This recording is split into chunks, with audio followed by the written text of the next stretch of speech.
Bodybuilders don't fail because they're pussies. They fail because they don't fit their training into their life. They copy splits from top level pros who don't have a real job, who don't have kids, and have unlimited time. And then they wonder why they miss sessions or they feel beat up. So today I'm gonna show you how training works in the real world. This video, it's not about putting together the perfect plan on paper.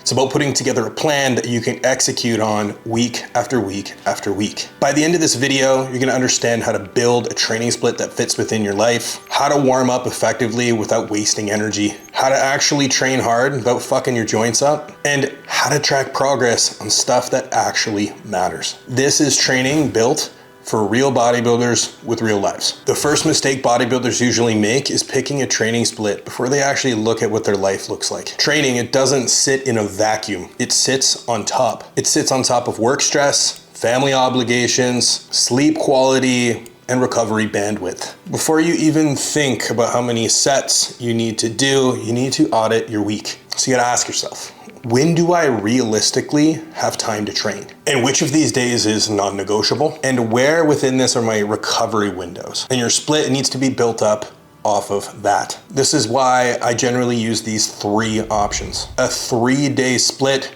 when time is crunched and recovery might be limited. A 4-day split when you're needing some balance between recovery and maybe a little flexibility. And a 5-day training split when recovery and your life can actually support it. You gotta remember, more days is not better, better is better. So here's what you're gonna do.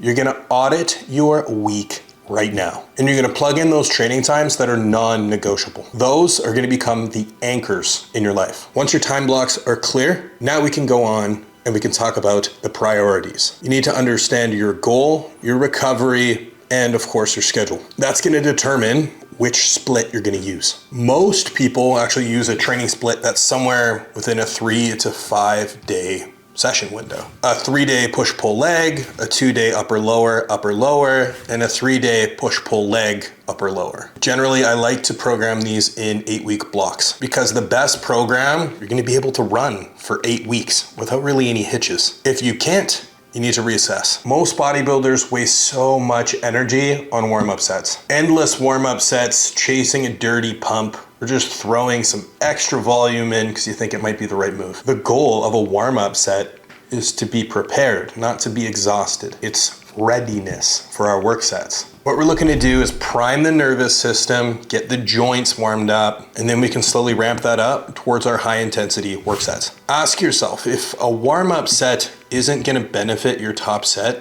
why are you doing it? So this week's action, I want you to pull out some of these random warm-up sets that you've just been pre-programmed to think you need to do, because you don't. Intensity is not how destroyed you feel after the workout. It's how well you executed the entire plan. Most bodybuilders chased endless exhaustion, ego lifting, maybe some sloppy reps. That's not gonna build real muscle. Might in the short term, but it's gonna build up wear and tear. Your focus needs to be on controlled reps, stable exercises, and clear internal cueing. Think less volume, but higher quality. Here's how you can monitor this. I want you to film your top sets for this whole week. Go back and rate your execution, how well you did these reps, how well you did these sets on a scale of 1 to 10. If week to week, you see your execution start to drop off, even if you got the reps, you don't need to increase the weight, because weight on the bar is not the only thing that matters. If you're only tracking in your logbook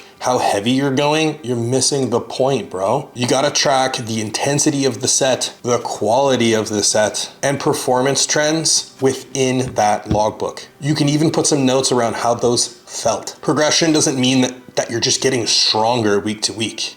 It means, yes, you increased some load, or you increased reps, quality of reps, or the same performance with less fatigue. It felt easier. This is how you're gonna grow without forcing these huge jumps that your body might actually not be able to recover from. Training, it should add to your life. It shouldn't take away from it. We all got into this because we fucking love it. And when structure and thought becomes first, you can sustain it. And that's when progression can actually become inevitable. So click the link below to select the workout split that's actually gonna fit within your life. Structure first, progress will follow.